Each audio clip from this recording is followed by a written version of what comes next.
dapat janjikan untuk hari ini bahwa kita akan memperdalam lagi tentang berpidato. Ya. Setelah kalian kemarin coba mempraktikkan dan juga menuliskan naskah pidato. Artinya masih kurang memuaskan.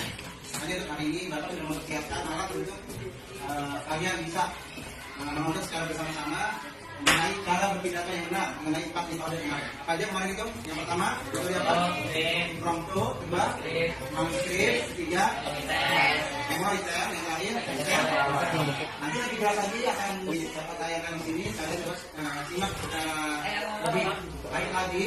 Semoga menjadi gambaran buat kalian. Kalian masih pada takut-takut, masih pada malu-malu. Mungkin setelah adanya audio video visual ini, kalian akan bisa bawa seperti itu sebenarnya. Mungkin kemarin masih belum ada gambarannya di sini. Cara berpidato yang benar. Ya, untuk kita pakai bahasa ini kita sekarang. Apa kabar? Semoga kalian sehat-sehat saja.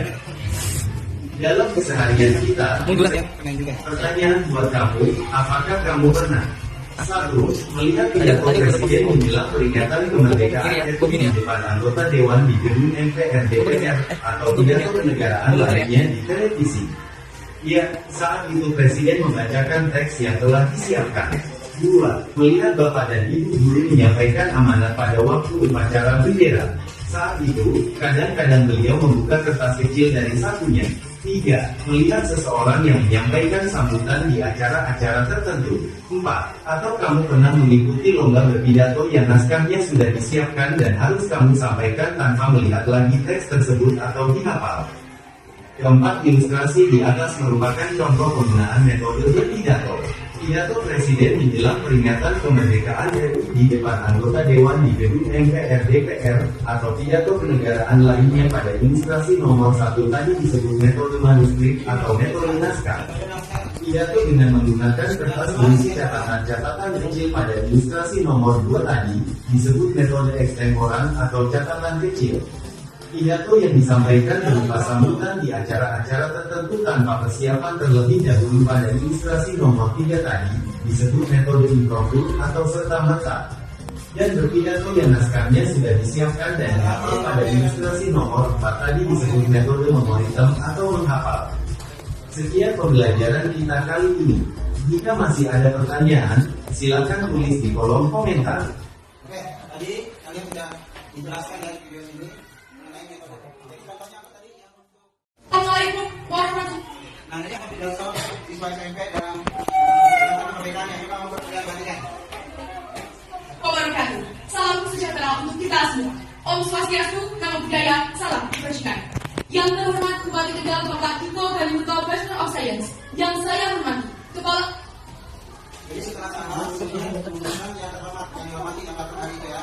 Jadi salam dulu, salam semua agama. Om Swastiastu, salam Namo Buddhaya, salam kebajikan. Jadi setelah itu baru yang dihormati, ya. Yang dihormati yang ada pada satu kalian.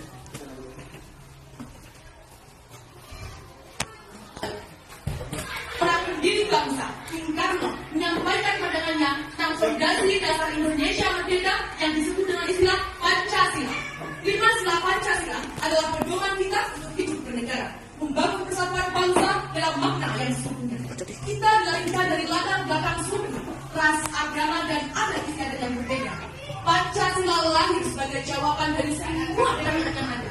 Setelah banyaknya kekhawatiran bahwa bangsa kita akan mudah terpecah belah.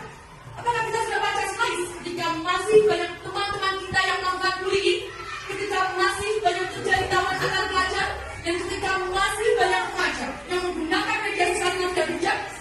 Sebagai pelajar, hendaknya kita benar-benar menyadari, memahami, dan mengaplikasikan nilai-nilai Pancasila dalam kehidupan kita sehari-hari. Sekecil apapun hal baik yang bisa kita lakukan, maka lakukanlah. Jadikan Pancasila sebagai pedoman kita menuju Indonesia Emas 2045. Demikian pidato yang dapat saya sampaikan. Wassalamualaikum warahmatullahi wabarakatuh.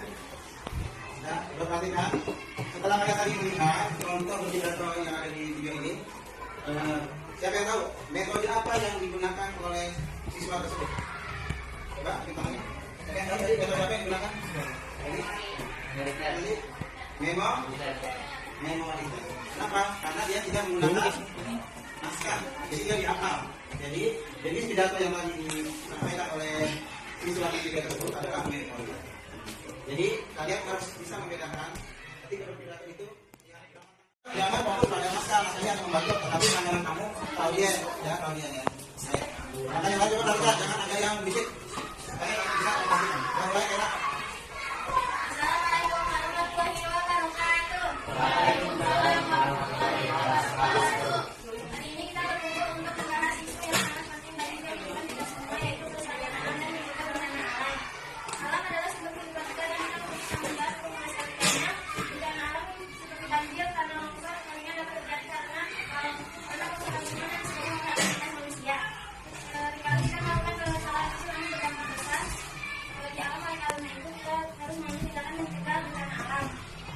Dengan melestarikan ada beberapa hal untuk melestarikan alam, seperti mengurangi plastik dan limbah, melakukan reboisasi dan penghijauan, menghemat penggunaan air dan energi, menggunakan teknologi yang ramah lingkungan.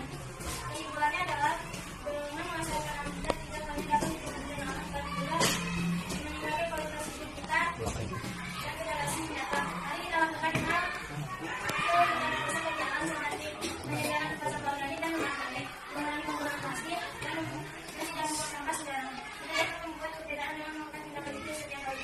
Sekian dari kami. Wassalamualaikum warahmatullahi wabarakatuh. Waalaikumsalam. Dan apa yang disampaikan Ella dari yang pidato minggu lalu lebih baik kita bicara tadi yang tidak digunakan. Kan tadi sedang begini contohnya di awal itu ketika ada guru atau ada orang yang mati, disapa dulu terima kasih Ella.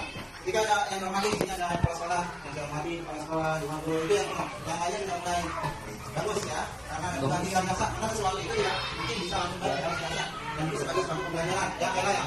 Kamu untuk pembelajaran nanti ya.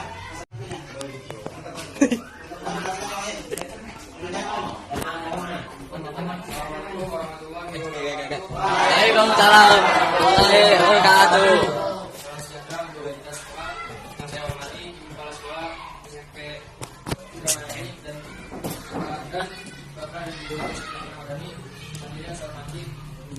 Kita adalah kunci utama untuk mencapai kehidupan yang lebih baik. Dengan menjaga kesehatan tubuh dan pikiran, kita dapat menjalani aktivitas sehari-hari dengan penuh energi dan semangat. Sebaliknya jika kesehatan terabaikan, banyak hal yang kita impikan bisa terhambat karena tubuh tidak mendukung. Oleh karena itu, penting bagi kita semua untuk menjadikan pola hidup sehat sebagai prioritas. Cara hidup sehat sebenarnya juga sulit, tidak bisa mulai dengan konsumsi makanan penting dan juga tidak mengkonsumsi minuman keras seperti minuman beralkohol dan lainnya. Ini juga rutin berolahraga dan mengelola stres dengan baik. Selain itu, menjauhi kebiasaan buruk seperti merokok dan mengonsumsi makanan yang merupakan merokok menjaga kesehatan tubuh kita. Hadirin sekalian, mari kita mulai hidup sehat dari sekarang. Ingatlah bahwa tubuh yang sehat adalah investasi untuk masa depan kita yang lebih cerah. Dan ini apabila ada kesalahan mohon dimaafkan, semoga bermanfaat dan menjadi informasi bagi kita semua. Assalamualaikum warahmatullahi wabarakatuh. Waalaikumsalam. Jadi pelajaran itu baru saja kelompok 5 mengambillah dengan ambil sempurna. Kenapa dengan ambil sempurna? Sesuai dengan metode ya. Jadi dia tidak terpaku dengan teksnya, dengan naskahnya, halamannya depan, melihat audio, ada intonasi suaranya, ada rendah, ada naik, jadi tidak monoton. Nah, itu adalah salah satu contoh keberhasilan dalam menyampaikan sebuah metode harus sesuai metode. Nah, untuk kalian sampai saat ini ada yang masih ingin tanyakan tidak mengenai 4 metode tadi? Sudah jelas semua? Jadi di sini menjadi gambaran bahwa pembelajaran menggunakan alat bantu audio visual dapat membantu seorang siswa untuk lebih memahami materi yang disampaikan. Setuju tidak?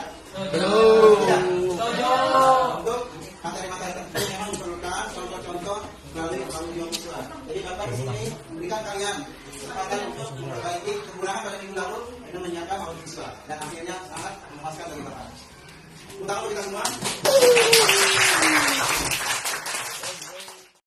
Iyalah, kalau memang sudah tidak ada pertanyaan lagi untuk pembelajaran hari ini, Bapak mulai kembali bahwa ketika meraih sukses harus belajar lebih giat lagi ya dan memahami seperti yang bilang dan menghormati guru dan orang tua. Bapak ini untuk pembelajaran hari ini. Assalamualaikum warahmatullahi wabarakatuh. Waalaikumsalam.